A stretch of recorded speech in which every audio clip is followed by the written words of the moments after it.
सिद्ध सूर्य उपाध्याय साधु सर्व अर्थ के प्रकाशी मांगलिक उपकारी है। तिन्ह को स्वरूप जान रागते भई जो भक्ति काय को नवाए स्तुति को उचारी है।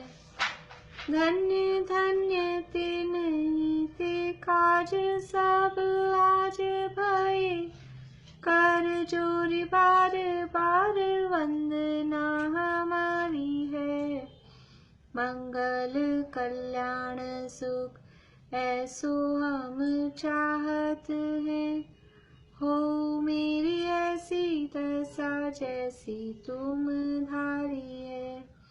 हो मेरी ऐसी दशा जैसी तुम धारी है।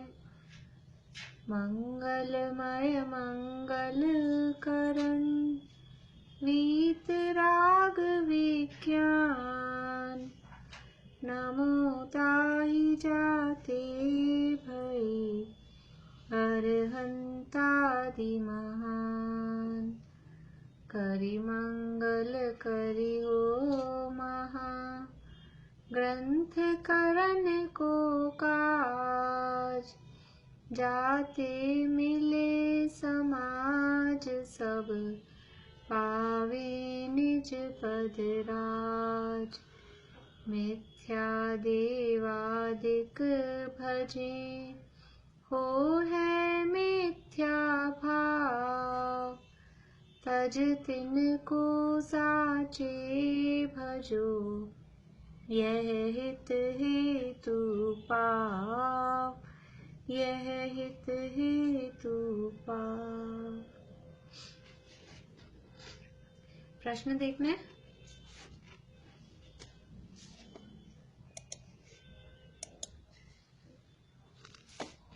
छत्तीस नंबर का क्वेश्चन है, क्या गाय आदि त्रियंच एकेंद्रिय स्थावर तथा शस्त्र दवात आदि को पूजना योग्य है, और हाँ तो क्यों, ना तो क्यों। 174 पेज पे मिलेगा आंसर।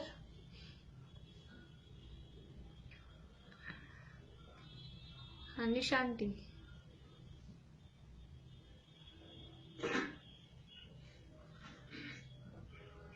गाय सर्वाधिक तिर्यंच है, वे प्रत्यक्ष ही अपने से हीन भाषित होते हैं तथा लोक में सभी उनका तिरस्कार भी करते हैं। उनकी निंद दशा प्रत्यक्ष हम देखते हैं, और वृक्ष आदि जो स्थावर जीव है वे तिर्यंचों से भी अधिक हीन अवस्था को देखे जाते हैं, तथा शस्त्र दवात आदि तो सामने ही एकदम अचेतन है। वे तो सर्व शक्ति से हीन प्रत्यक्ष दिखाई देते हैं। उनमें पूज्य पने का यदि हम उपचार करते हैं तो वो संभव नहीं है, इसलिए इनका पूजना घोर मिथ्या भाव है। इनको पूजने से प्रत्यक्ष व अनुमान द्वारा कुछ भी किसी भी प्रकार से पुण्य की फल की प्राप्ति नहीं होती, इसलिए इनको पूजना हर प्रकार से योग्य नहीं। हाँ बढ़िया। इन सबको पूजना योग्य नहीं है क्योंकि वो सारी बातें यहाँ बताई गई हैं, और इनको पूजना मिथ्यात्व है। इनको पूजना तो पुण्य तो दूर ही रहो, बल्कि हम इनको पूज के पाप ही कमाते। हाँ बढ़िया। सर्व ही कुदेवों को पूजना मानना। हाँ मोना भाभी आप बोलेंगे ये वाला। सर्व ही कुदेवों को मानना पूजना डैश है।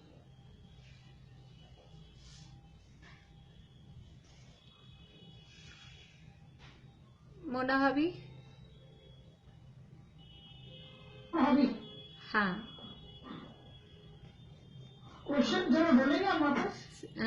फिल इन द ब्लैंक्स है। सर्व ही कुदेवों को पूजना मानना डैश है।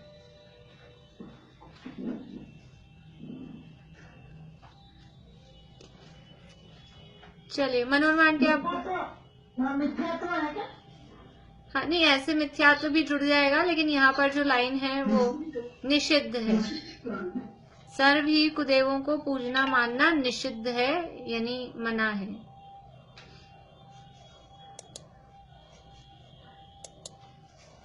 आगे मिथ्यात्व की महिमा को बताइए। प्रीति। लोक में अपने से नीचे को नमन करने में तो लोग खुद को निंदे मानते हैं, लेकिन मोहित होकर रोड़ों तक को पूछते हुए भी निंदपना नहीं मानते। लोक में तो जिससे प्रयोजन सिद्ध नहीं होता उनकी ही सेवा करते हैं, प्रयोजन सिद्ध होता जाने उनकी ही सेवा करते हैं, लेकिन मोहित होकर कुदेवों से प्रयोजन सिद्ध नहीं होने पर भी कुदेवों का सेवन करते हैं और इतना नहीं विचारते कि यदि कुदेवों के अधीन ही ईस्ट अनिष्ट करना हो तो जो उन्हें पूछते हैं उनकी ईस्ट होना चाहिए और जो नहीं पूछते उनके अनिष्ट होना चाहिए, लेकिन ऐसा तो दिखाई नहीं देता। फिर भी कुदेवों को माने बिना नहीं रहते। यह सब मिथ्यात्व की ही महिमा है। हाँ, बढ़िया। ये सब मिथ्यात्व की महिमा, और इसमें पीछे का भी अपन ले सकते हैं कि इस मिथ्यात्व की ही ऐसी महिमा है कि जो अपने से हीन तिर्यंचादिक हैं, शस्त्र दवातादिक हैं, और जो अन्य रौद्र रूपधारी हैं, इन सबको भी जो पूज रहे हैं, ये सब वास्तव में मिथ्यात्व की महिमा है। बढ़िया। कुदेवों को मानने में हमारा क्या बिगाड़ होता है? सुनीता आंटी। कुदेवों आदि को मानने से एक तो मिथ्यात्व आदि दृढ़ होते हैं और मोक्ष मार्ग दुर्लभ हो जाता है, ये सबसे बड़ा बिगाड़ है। और दूसरा पापबंद होने से आगामी दुख पाते हैं, यह भी बिगाड़ है। बढ़िया। कुदेवों के मानने से मिथ्यात्वादी व पाप बंध किस प्रकार होते हैं?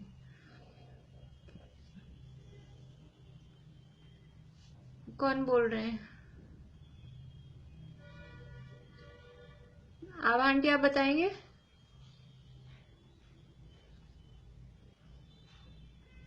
प्रथम तो परद्रव्यों को इष्ट अनिष्ट मानना ही मिथ्यात है, क्योंकि कोई द्रव्य किसी का मित्र शत्रु है ही नहीं, तथा जो इष्ट अनिष्ट पदार्थ पाए जाते हैं उसका कारण पुण्य पाप है। इसीलिए जैसे पुण्य का बंध और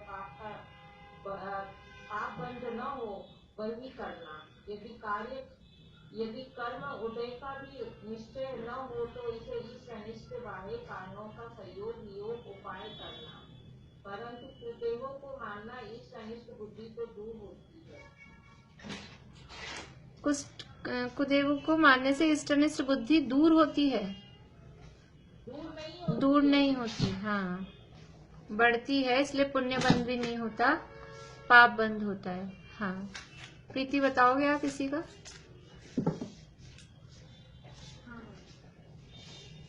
कुदेवों को मानने से मिथ्यात्व इसलिए क्योंकि परद्रव्यों की मिथ्या है, क्योंकि कोई द्रव्य किसी का मित्र शत्रु है नहीं।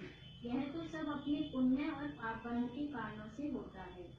और कुदेवों के मानने से इष्ट अनिष्ट बुद्धि भी दूर नहीं होती, बल्कि वह वृत्ति को ही प्राप्त होती है, जिससे पुण्य बंध नहीं होकर पाप बंध भी होता है। हाँ, मिथ्यात्व क्यों हो रहा है? क्योंकि वो मान्यता उल्टी है ना? पर पदार्थों को इष्ट अनिष्ट मानना, ये मान्यता उल्टी है, इसलिए मिथ्यात्व हो रहा है। और फिर उनको मान रहे पूज रहे हैं, उससे पुण्य भी नहीं बढ़ रहा, उल्टा, क्योंकि वो इष्ट अनिष्ट बुद्धि दूर नहीं हो रही उनको मानने से। तो इष्ट अनिष्ट बुद्धि दूर नहीं हो रही तो पाप ही बढ़ रहा है, इसलिए मिथ्यात्व भी हो रहा है और पाप बंध भी हो रहा है। बढ़िया, सही है। आभा आंटी ने बताया वो भी सही है, बस मैं तो थोड़ा एक्स्ट्रा देख रही थी। कुदेवों की मान्यता कब और क्यों होती है? हाँ, निशा आंटी। कुदेवों की मान्यता 3 कारण से होती है। प्रथम तो जब अत्यंत भ्रम बुद्धि होती है, जीवादी तत्वों के सिद्धांत ज्ञान का अंश भी नहीं रहता। और तीसरे में नंबर 1 तो भ्रम बुद्धि होती है, दूसरा जीवादी तत्वों के सिद्धांत ज्ञान का अंश भी नहीं रहता, और तीसरा पॉइंट है राग द्वेष की अति तीव्रता को। तब ये 3 कारणों से कुदेवों की मान्यता, हाँ, वो कब और क्यों तभी इसीलिए होती है, तभी होती है और इसीलिए होती है कि जब भ्रम बुद्धि होती है और तत्व ज्ञान का अंश भी नहीं है और राग द्वेष की अति तीव्रता होती है, तो वो जो कुदेवों की मान्यता होती है, क्योंकि जो इष्टनिष्ठ नहीं है उनको भी इष्टनिष्ठ का कारण मान लेते हैं, इसलिए कुदेवों की मान्यता हो जाती है। पर द्रव्यों को इष्टनिष्ट मानना मिथ्या क्यों है? ये अभी इसी के चल रहा है ना। हाँ इसी तरह हाँ, मीना चाची आप बताएंगे?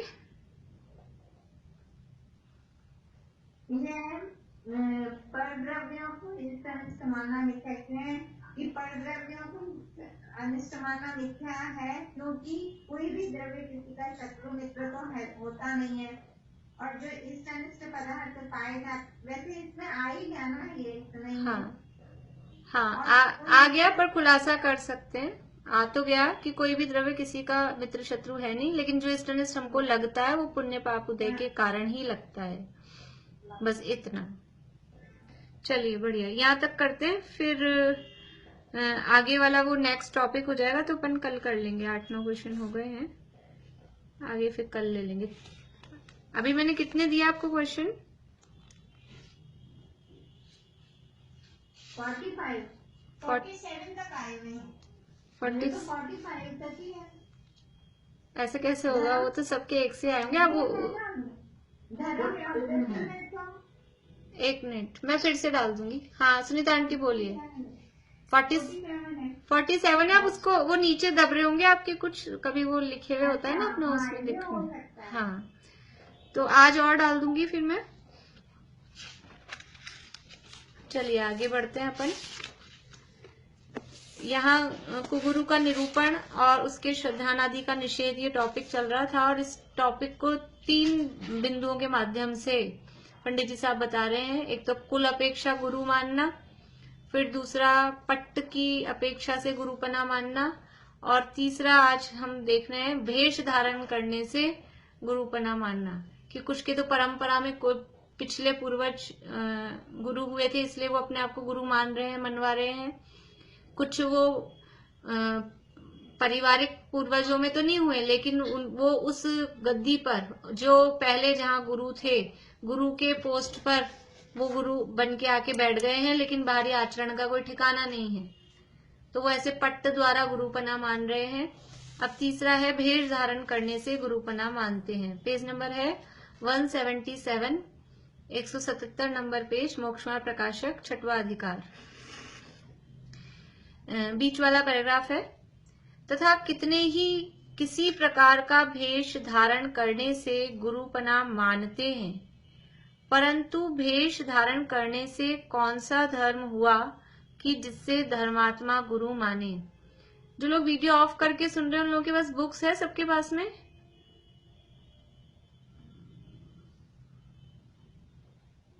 बताएंगे भी नहीं।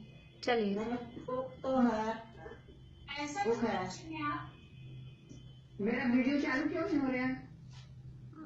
आप वीडियो वाला दबाइए तो हो जाएगा। नहीं, मुझे वीडियो ऑन करवाने की कोई बात नहीं, लेकिन कुछ नए लोग मुझे दिख रहे हैं तो हो सकता है बुक हो या ना हो, इसलिए मैं पूछ रही हूँ। मेरा नहीं हो रहा है ना। कोई बात नहीं, कोई बात नहीं, रहने दीजिए, रहने दीजिए। कैमरा उल्टा हो गया होगा। कर लिया। अब कोई बात नहीं, रहने दीजिए, बाद में दिखा दीजिएगा आप किसी को। मेरे पास तो है बुक। हाँ ठीक है, बुक तो है हमारे पास भी। चलिए। कितने ही भेष धारण करने से गुरुपना मानते हैं, परंतु भेष धारण करने से कौन सा धर्म हुआ कि जिससे धर्मात्मा गुरु माने। अकेला भेष धारण कर लिया, उससे कौन सा धर्म हो रहा है कि जिससे धर्मात्मा जीव उनको गुरु माने, धर्मात्मा गुरु माने, या तो उससे उनको धर्मात्मा माने, गुरु माने। अकेला भेष धारण कर लिया तो भेष धारण करने से क्या होगा? भेष धारण तो कर लेते हैं फैंसी ड्रेस में ही, फैंसी ड्रेस में भेष धारण कर लिया तो क्या बच्चों को बना देते हैं, तो क्या वो गुरु हो जाएंगे, मुनि हो जाएंगे, साधु हो जाएंगे? ऐसा तो नहीं है। वहां कोई टोपी लगाते हैं,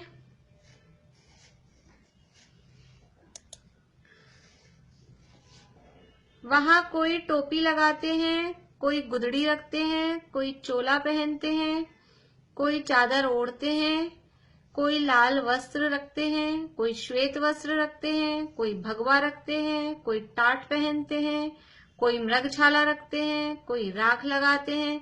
इत्यादि अनेक स्वांग बनाते हैं। क्या शब्द लिखा है?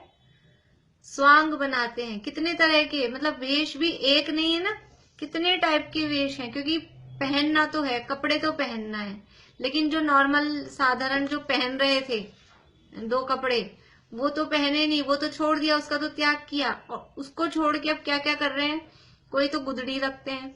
अब गुदड़ी किसे बोलते हैं? पोटली को, पोटली को ही गुदड़ी बोलते हैं या कोई और है? अच्छा ठीक है, समझ गई। हाँ, हमारे भी नानी जी बोलते थे गुदड़ी। ठीक है, वो गद्दी टाइप, मतलब ऐसा चद्दर जैसी यूं पतली। हाँ, तो कोई तो वो रखते हैं, वो गुदड़ी रखते हैं, या फिर कोई चोला पहन लेते हैं। अपने ऐसे जो कपड़े हैं, धोती कुर्ता, कुर्ता पजामा, जो भी नॉर्मल, वो छोड़ के चोला पहन लिया, कोई चोला पहनते हैं, कोई चादर ओढ़ लेते हैं, और फिर कोई लाल रख रहे हैं, कोई सफेद रख रहे हैं, कोई भगवा रख रहे हैं, ऐसे अलग अलग कलर के वस्त्र रखते हैं। कोई टाट पहनते हैं, टाट कोई ऐसा बना के पहन लेते हैं, कोई मृगछाला रखते हैं, ये शिव जी की दिखाते हैं ना, मृग की छाल पहन के रखते हैं। कोई वृक्षों के पत्तों को उसके कपड़े बना के पहनते हैं, इत्यादि। ऐसे राख लगाते हैं, अनेक स्वांग बनाते हैं। राख क्यों लगाते हैं? राख लगाने से भी वो सर्दी गर्मी में इफेक्ट पड़ता है। राख को ऐसा लेप लगा लेते हैं ना, तो फर्क पड़ जाता है। जब ठंड तेज हो तो जरा सा क्रीम भी लगा लेते हैं ना अपन, उसी में एक लेयर आ जाती है, तो उसी से थोड़ा सी ठंड कम हो जाता है, ऐसा लगता है, तो वो राख लगा लेते हैं। तो ये अनेक स्वांग बनाते हैं। परंतु यदि शीत उष्णादि नहीं सहे जाते थे, लज्जा नहीं छूटी थी, तो पगड़ी, जामा इत्यादि प्रवृत्ति रूप वस्त्रादि का त्याग किस लिए किया? यदि आपसे नहीं रहा जा रहा था, आपको मतलब सर्दी गर्मी सहन नहीं हो रही थी, या आपको शर्म आ रही है नग्न रहने में, लज्जा नहीं छूटी थी, तो पगड़ी, अब ये उनके जमाने की बता रहे, टोडामल जी साहब के जमाने, 300 साल पुरानी बात है, उस समय पगड़ी चलती थी। पगड़ी, जामा, जामा मतलब पजामा, पजामा को जामा बोलते होंगे शॉर्ट में। तो पगड़ी, जामा इत्यादि प्रवृत्ति रूप वस्त्रादि का त्याग किस लिए किया? उनको छोड़कर ऐसे स्वांग बनाने में धर्म का कौन सा अंग हुआ? जैसे मुनिराज ऋषभदेव के साथ में जो 4000 राजा दीक्षित हुए, तो वो तो मौन हो गए और वो तो ध्यान में लीन हो गए ऋषभदेव। तो फिर क्या हुआ? अब सबको सर्दी लगे, गर्मी लगे, भूख लगे, प्यास लगे, और समझ में नहीं आ रहा, और शर्म आ रही नग्न रहने में, तो ऐसे ऐसे तरह तरह के स्वांग वहां उन्होंने धारण किए। किसी ने वृक्षों के पत्ते पहन लिए, किसी ने कुछ पहन लिया, कोई कुछ खाने लग गया, कोई कुछ करने लग गया। फिर ऊपर से स्वर्ग से इंद्र ने आके फटकार लगाई कि ऐसे नग्न दिगंबर होके ऐसे यदवा तदवा कुछ भी प्रवृत्ति करोगे, वो तो है नहीं। फिर सबने अपने अपने घर, मतलब जो भी गृहस्थ रूप धारण किए उन्होंने अपने हिसाब से। तो यहाँ कह रहे हैं कि यदि आपसे सहे नहीं जा रहे थे परिचय शीत उष्णादि के, लज्जा नहीं छूटी थी, तो पगड़ी, जामा इत्यादि प्रवृत्ति रूप, ये जो चल रही है, जो एक प्रवृत्ति रूप मतलब ये जो चलता है, जो चल रहा है, सामान्य वस्त्र की जो एक तरीका है, जिस देश में, जिस काल में जो पद्धति चल रही है वस्त्रों की, वो आपने छोड़कर, और फिर ये क्यों छोड़े? इनका त्याग किस लिए किया? उनको छोड़कर ऐसे स्वांग बनाने में धर्म का कौन सा अंग हुआ? गृहस्थों को ठगने के अर्थ ऐसे भेष जानना। ये जो भेष धारण किए, क्यों किए हैं? क्या समझ में आ रहा है हमको? कि आपने गृहस्थों को ठगने के लिए, क्योंकि हम कुछ और भेष धारण करेंगे तो हम डिफरेंट दिखेंगे, और उससे हम गुरु साधु कहलाएंगे। जैसे कपड़े हम नॉर्मल आदमी पहनता है, वैसे ही कपड़े वो पहन के रहे तो कौन गुरु मानेगा? उसी रूप में रहे तो कौन मानेगा? ये तो वैसे ही है साधारण। तो कुछ डिफरेंट दिखने के लिए, अपने को बड़ा दिखाने के लिए क्या करें कि वो कपड़े तो छोड़े और ये कुछ और नए नए टाइप के धारण किए। तो गृहस्थों को ठगने के अर्थ ऐसे भेष जानना। यदि गृहस्थ जैसा अपना स्वांग रखे तो गृहस्थ ठगे कैसे जाएंगे? और इन्हें उनके द्वारा आजीविका व धनादि व मानादि का प्रयोजन साधना है, इसलिए ऐसे स्वांग बनाते हैं। इनको क्या करना है, इनको अपनी आजीविका चलानी है। एक तो मान सम्मान चाहिए और गृहस्थों से अपनी आजीविका का साधन चाहिए। खुद को व्यापार धंधा कमाई नौकरी ये तो करनी नहीं है और जीवन तो चलाना है, तो फिर क्या करे? ऐसे तो कोई खाने पीने को देगा नहीं। ऐसे सामान्य गृहस्थ को कौन आके कुछ देता है? तो हम कुछ वेश बनाओ, तो हम जो कुछ वेश बना लेंगे तो बड़े दिखाई देंगे, और बड़े दिखाई देंगे तो अपने आप दान वान चढ़ावा ये आएगा, उससे अपना काम चलता रहेगा। तो गृहस्थों को ठगने के लिए ऐसे भेष बनाए हैं। यदि गृहस्थ जैसा अपना स्वांग रखे नॉर्मल, तो गृहस्थ ठगे कैसे जाएंगे? और इन्हें उनके द्वारा आजीविका व धनादि व मानादि का प्रयोजन साधना है, इसलिए ऐसे स्वांग बनाते हैं। भोला जगत उस स्वांग को देखकर ठगाता है और धर्म हुआ मानता है, यह भ्रम है। देखो, बाजार में कंकर बिकते हैं क्या? कंकर बिकते हैं क्या? कंकर तो नहीं बिकते, लेकिन गेहूं के साथ मिले हों, दालों के साथ मिले हों तो बिकते हैं, वो भी उनके साथ ही आते हैं ना। अकेले कंकर कोई बेचेगा तो कौन खरीदेगा? फिर तो कोई नहीं खरीदेगा। तो वो कंकर उनको चलाने, उसमें डालने, वजन बढ़ाना है, तो अच्छी चीज थोड़ी, कुछ अच्छी चीज ओरिजिनल भी कुछ रखते हैं, कुछ ओरिजिनल के साथ में फिर वो नकली मिलाकर फिर बेचते हैं।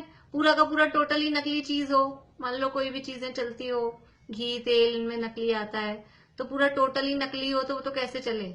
असली के साथ में मिलावट करके फिर भोले जीव, भोला जगत उसको देख के ठग जाता है।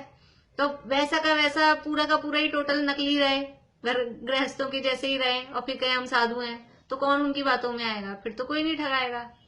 तो क्या करते हैं? थोड़ा स्वांग बनाते हैं, वेश बनाते हैं, और वेश बना के बाकी सारे विषय वासना, अंदर की सारी रुचि, आजीविका का मान, मायाचारी, ये सारी कषाएं, वो तो सब बराबर है ही, लेकिन बाहर से थोड़ा सा वेश, थोड़ी सी पॉलिशिंग बाहर से कर दी तो अच्छा चमकदार दिख रहा है, तो जगत ठगा जाता है। कौन ठगाता है? कि भोला। भोला यानी पीछे भी ऊपर कहा था जगत भोला, इस अधिकार में कई बार बोलेंगे भोला। ये जगत भोला है, अज्ञानी है, मूर्ख है। जो मूर्ख लोग होते हैं वो ठगा के जाते हैं ऐसे। तो भोला जगत उस स्वांग को देखकर ठगाता है और धर्म हुआ मानता है। उनको मानकर पूछ के समझते हैं हमारे धर्म हो गया। ऐसे भेषधारी जीवों को मानकर पूजकर उनकी भक्ति साधना करके समझते हैं हमारे धर्म हो गया, परंतु यह भ्रम है। यही कहा है, ये एक अपने ग्रंथ है उपदेश सिद्धांत रत्नमाला, पंडित हुए भागचंद जी छाजेड़। अच्छा ग्रंथ है, पतला सा, मैंने निकाल के भी रखा था, पतली सी बुक है। इस तरह के थोड़े से उसमें समझ लीजिए कि प्रेरणादायी, कुछ वैराग्य के इस तरह के काव्य हैं, ये श्लोक हैं। बोलिए ज्योति जी।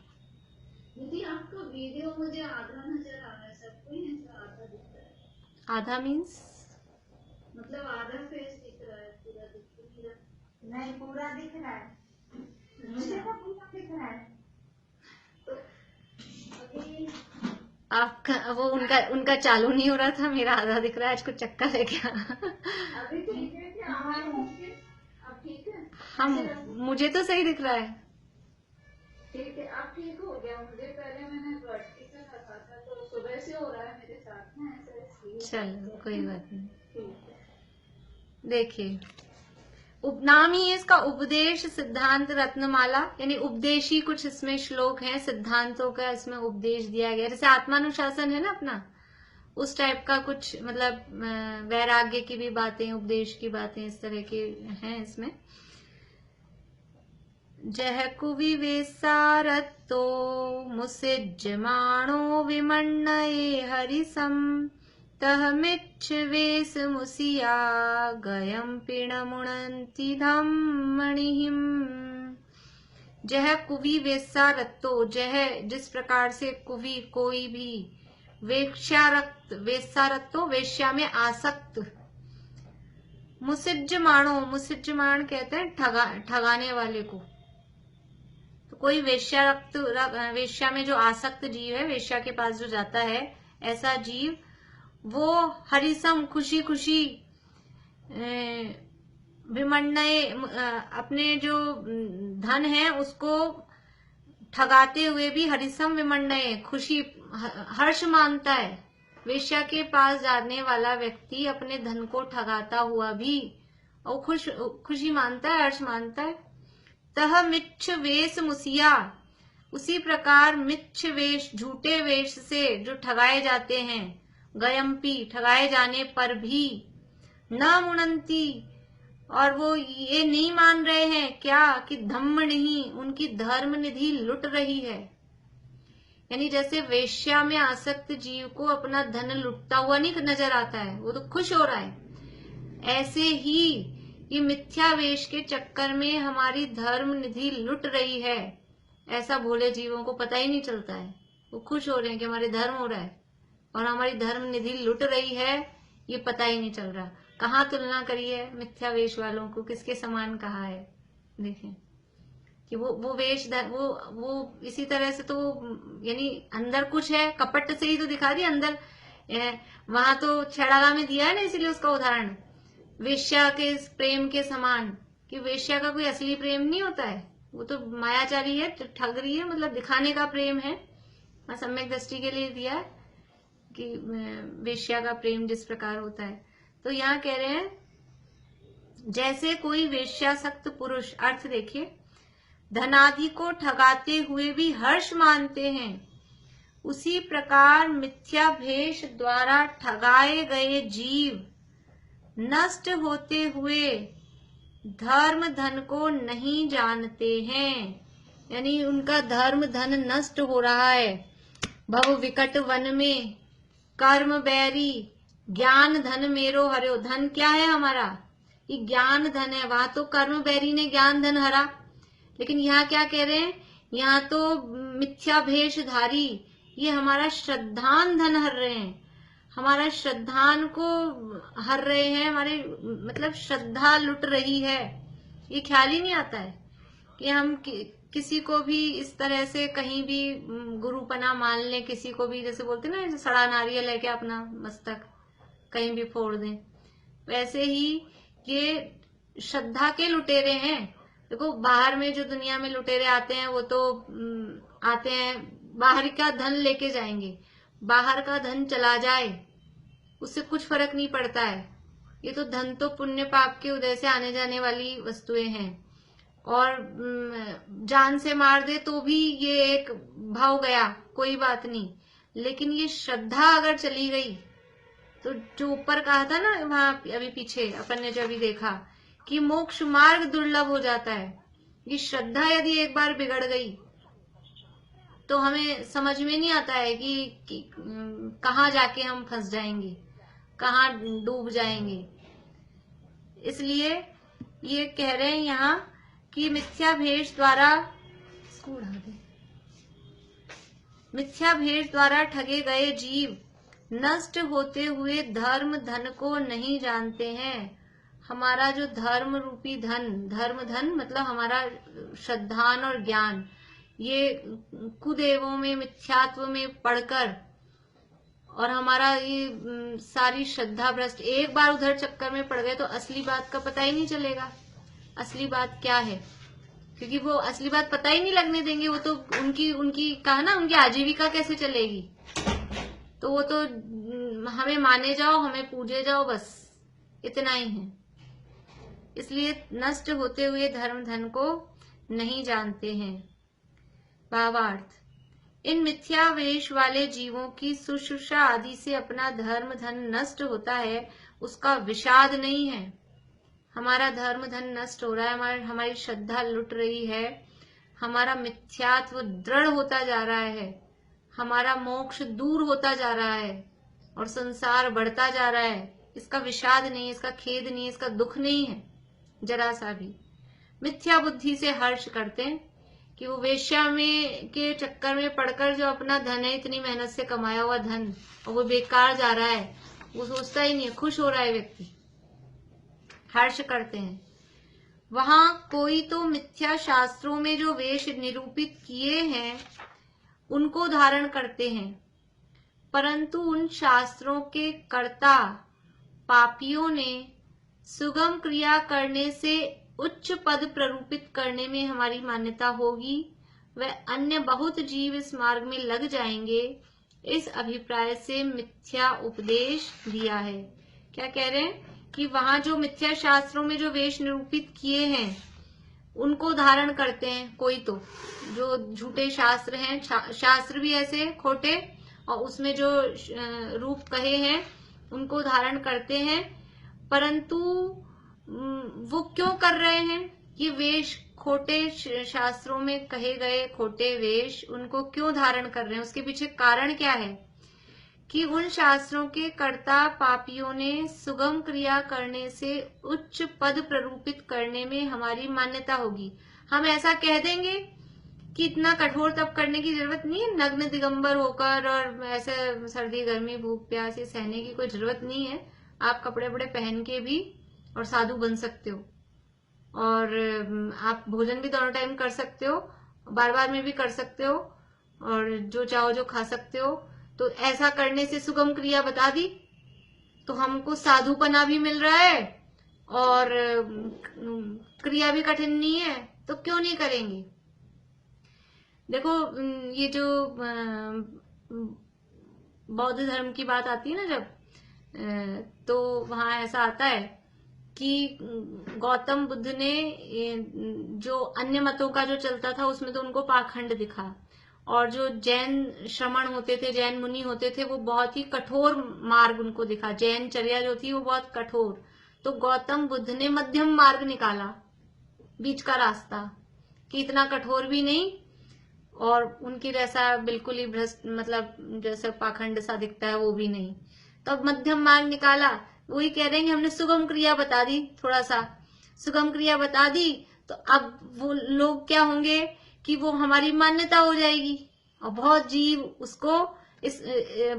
इस मार्ग में लग जाएंगे। हम शॉर्टकट बता रहे हैं थोड़ा सा सरल वाला, तो सब फॉलो करेंगे कि नहीं करेंगे?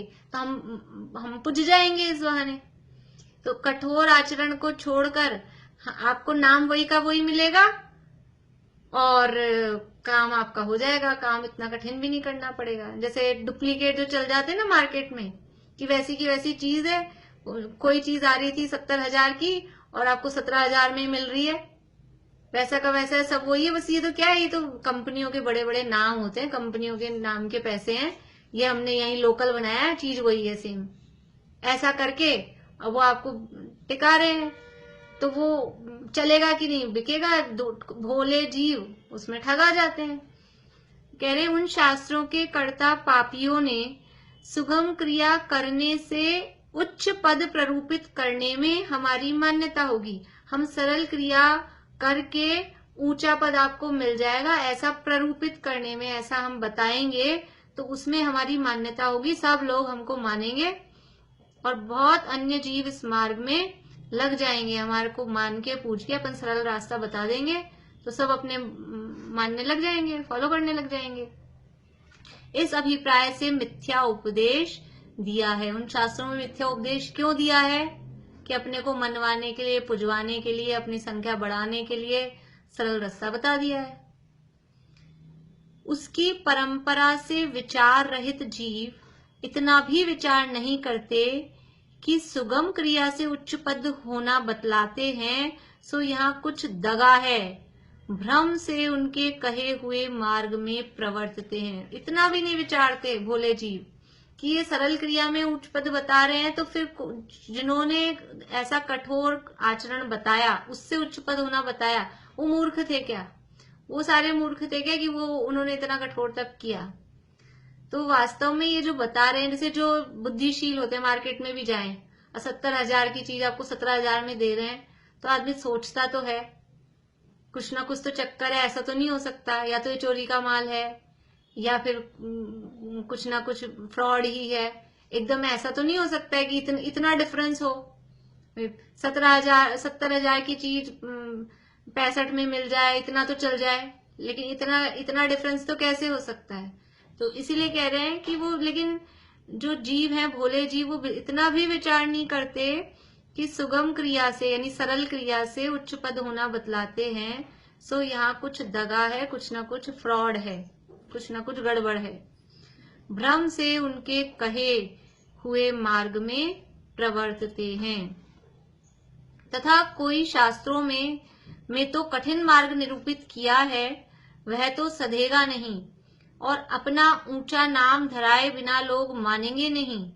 इस अभिप्राय से यति, मुनि, आचार्य, उपाध्याय, साधु, भट्टारक, सन्यासी, योगी, तपस्वी, नग्न इत्यादि नाम तो ऊंचा रखते हैं और इनके आचारों को साध नहीं सकते, इसलिए इच्छानुसार नाना वेश बनाते हैं।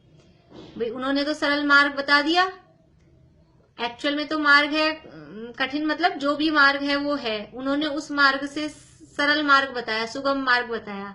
लेकिन यदि हम ओरिजिनल असली शास्त्रों में तो कठिन मार्ग बताया है, और वो तो लोगों से होगा नहीं, और हम जो सरल मार्ग बता रहे हैं उसका नाम यदि ऊंचा नहीं रखेंगे तो मार्केट में चलेगा कैसे?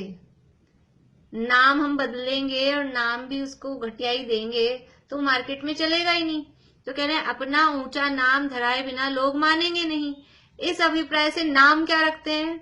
नाम वही ऊंचे रखते हैं कि वो खोटे अभिप्राय से अपने आगे यति लगाएंगे, मुनि लगाएंगे, आचार्य वेश धारण कर रखे हैं दूसरे, और नाम क्या लगा रखे अपने आगे? मुनि, यति, आचार्य, उपाध्याय, भट्टारक, साधु, सन्यासी, तपस्वी, योगी, ऐसे ऐसे नाम अपने आगे लगा रखे हैं। तो इत्यादि नाम तो ऊंचा रखते हैं और इनके आचारों को साध नहीं सकते।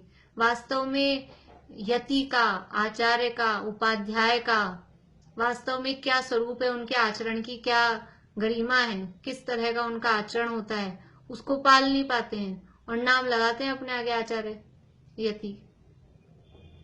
इसलिए इच्छानुसार नाना वेश बनाते हैं तथा कितने ही अपनी इच्छानुसार ही नवीन नाम धारण करते हैं और इच्छानुसार ही वेश बनाते हैं।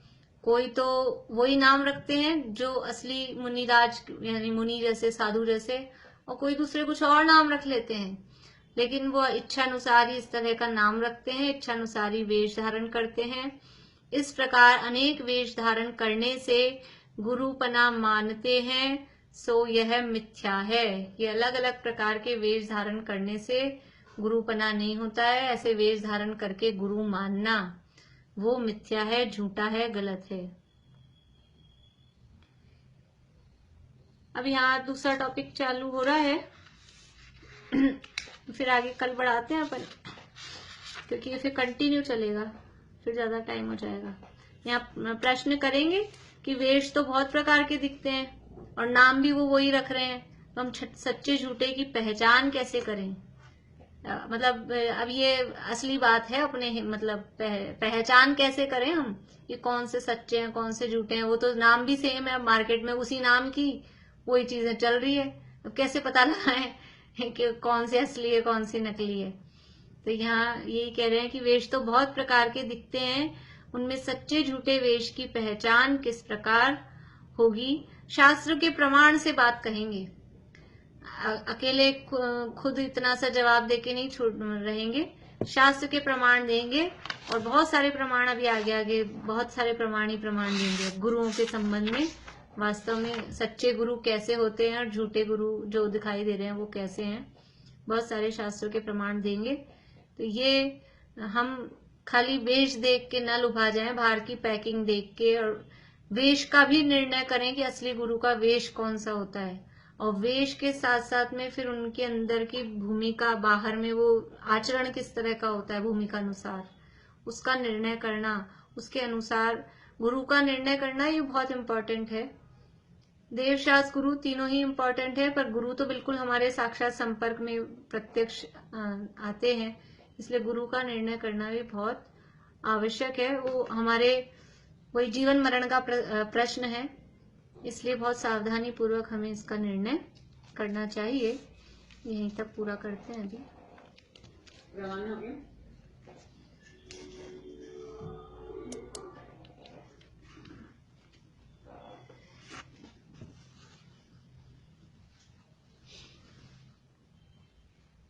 निज आत्मा के भान बिन सुख मान कर रति राग में। सारा जगत नित चल रहा है वासना की आग में।